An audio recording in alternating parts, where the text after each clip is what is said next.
सर्वेभ्यो नमो नमः।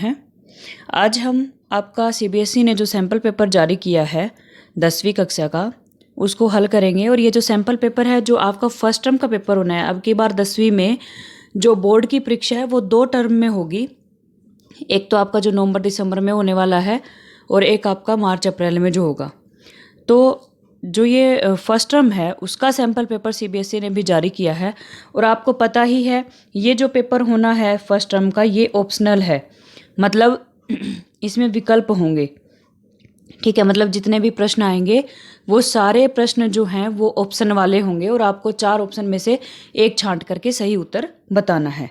ठीक है, और इस पेपर का टाइम कितना था? इस पेपर का टाइम था 1.5 घंटा, सार्ध 1 होरा। ठीक है, 1.5 घंटे का है और 40 नंबर का ये आपका पेपर होने वाला है। और इसमें मैक्सिमम जो है वो व्याकरण ही आ रही है।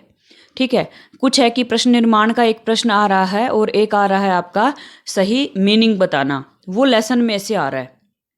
अव्यय का जो प्रश्न है वो भी लेसन में से आ रहा है, लेकिन अव्यय व्याकरण का टॉपिक है, तो अगर आपका अव्यय का मीनिंग आपको पता है तो वो आपके लिए करना आसान हो जाता है। तो 3 प्रश्न आपके लेसन में से आएंगे, एक प्रश्न निर्माण आ रहा है, एक अव्यय, और जो तीसरा आ रहा है वो सही मीनिंग बताना।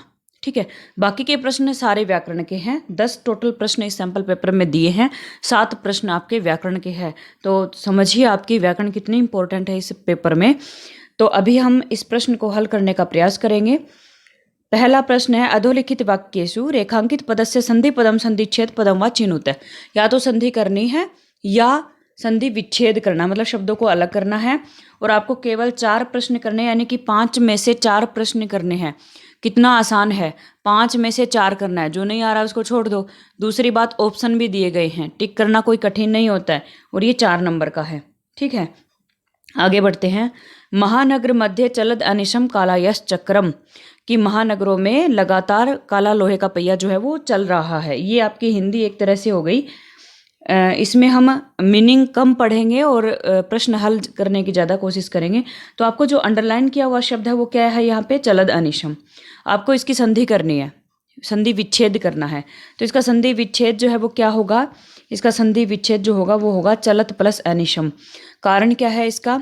संधि की वीडियोज हमने बहुत अच्छी बनाई हुई हैं, आप वो वीडियो देख लीजिए, क्योंकि यहाँ पे हम शॉर्ट में ही बता पाएंगे।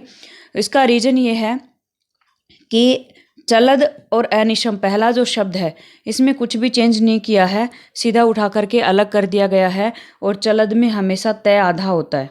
ठीक है, चलत मतलब चलता हुआ, अनिशम मतलब लगातार। और अगला ऑप्शन था आपका ये सही है। और दूसरा है चलद प्लस अनिशम, यहाँ पे दे दिया है, तय नहीं दिया। और जब संधि विच्छेद होगा तो तय होना चाहिए, क्योंकि तय को दय हुआ इस ए की वजह से। ठीक है, और अगला है चल प्लस दनिशम, ये शब्द ही गलत हैं, तो ये संधि नहीं होगी। अगला है त्वया महत कौतुकम आविदितम, यत प्लस मानुषाद अपि विवेशी।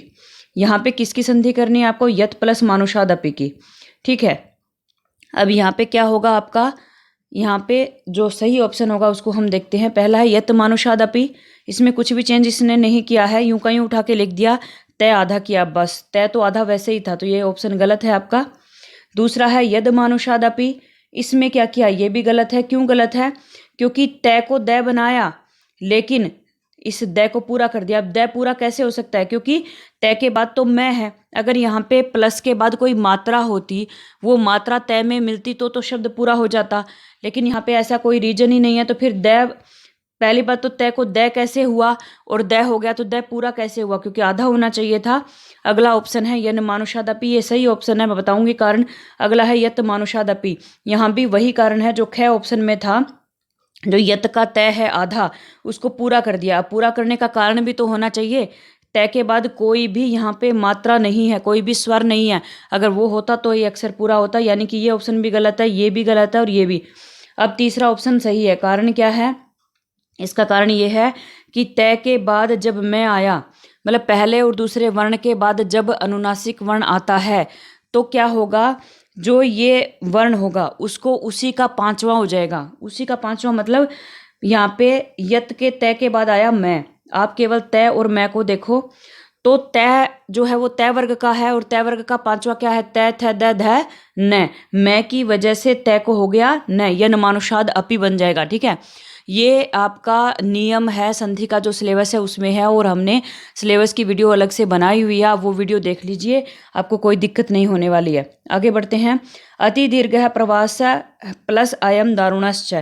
प्रवास प्लस अयम की आपको संधि करनी है यहाँ पे। ये नियम बहुत ही आसान है और हमेशा पेपर में 1 नंबर दे के जाता है। इसको दिमाग में बैठा लो कि प्लस के पहले जब विसर्ग हो और विसर्ग के पहले हो ए, ठीक है, और प्लस के बाद फिर से ए हो। कैसे आप देखेंगे, प्लस के पहले विसर्ग आपको दिख रहा है और फिर है स है। स जो है विसर्ग के साथ स में ए है, क्योंकि स एक व्यंजन है और कोई भी व्यंजन बिना स्वर के पूरा नहीं होता। कोई और मात्रा नहीं दिखाई दे रही, अक्षर पूरा है, इसका मतलब उसमें ए है। तो यहाँ पे हो गया आपका ए है प्लस ए। ये नियम दिमाग में बैठा लो, हमेशा 1 नंबर दे के जाएगा आपको। अब आपको क्या करना है, जब भी इस तरह से ये आता है तो आप क्या करेंगे, जो विसर्ग है विसर्ग को बना दो ओ। विसर्ग को क्या बनाओगे, ओ की मात्रा बनाओगे, और ये वाला जो ए है उसको ये अवग्रह चिन्ह जो एस की तरह बनता है उसको अवग्रह चिन्ह बोलते हैं। तो वो एस आप बनाओगे और वो होता ए है, मतलब उच्चारण उसका ए होता है। तो किस तरह से होगा, इसका सही ऑप्शन आपको देखते ही पता लग गया होगा, जो मैंने नियम बताया। पहला ऑप्शन आपका सही है, दूसरा गलत है, चौथा और तीसरा भी गलत है। सही नियम यही है, प्लस के पहले अह और प्लस के बाद ए, यहाँ पे ओ बनाओ और यहाँ पे अवग्रह चिन्ह बनाओ। ये नियम दिमाग में बैठा लो, बहुत आसान है और हमेशा पेपर में आता है। आगे अचिरादेव चंडवातेन मेघरवश्च प्रवर्षः समझ आयत है। इसमें आपका क्या करना है, मेघरवश्च का संधि विच्छेद करना है। ये नियम बहुत इंपॉर्टेंट है, क्योंकि तीनों श किस तरह से बनते हैं, ये जो नियम है ये आपके पेपर में आ रहा है। तो तीनों स का जो नियम है वो आपको दिमाग में बैठा लेना है अच्छे से। और ये वाला जो इस स का नियम है ये वाला, ठीक है, ये तालव्य षकार जिसको बोलते हैं और दव्वे वाला से आप जिसको बोलते हैं, उसमें नियम क्या होता है, उसमें नॉर्मल सा नियम है कि आपका ये जो श है और उसके बाद च है, तो इस श को हो जाएगा विसर्ग, ठीक है। और विसर्ग के बाद अगर च हो तो इस विसर्ग को हो जाएगा क्या, श, ठीक है। इस तरह से आपका हो जाएगा। तो सही ऑप्शन इसमें क्या है वो आप देखेंगे। सही ऑप्शन मेघ प्लस रवश्च गलत है, ठीक है, क्योंकि मेघ के बाद र है ना, इस र को विसर्ग हो ही नहीं सकता, क्योंकि मेघ अलग शब्द है और रव अलग शब्द है। रव होता है आवाज और मेघ का मतलब होता है बादल, ठीक है। ये कोई विसर्ग को र नहीं हुआ है, तो ये ऑप्शन गलत हो गया। अगला मेघ रवई प्लस च, अब ये ऑप्शन ठीक लगेगा लेकिन गलत है। क्यों, क्योंकि मेघ रवई के बाद जो श था ये वाला, ये कहाँ गया, इसका तो कोई परिवर्तन होना चाहिए था ना, लेकिन इस पर कुछ नहीं किया हुआ, तो ये गलत हो गया। अगला है मेघ प्लस रवश्च, पहला गलत था तो तीसरा भी गलत ही होगा, क्योंकि इसमें और इसमें अंतर क्या है, केवल विसर्ग का है, ये भी गलत हो गया, ठीक है, क्योंकि इसमें कोई परिवर्तन नहीं किया, सीधा उठा के लिख दिया। चौथा ऑप्शन आपका सही है। कारण क्या है, मैंने आपको बताया ही था, प्लस के पहले विसर्ग है और प्लस के बाद च है।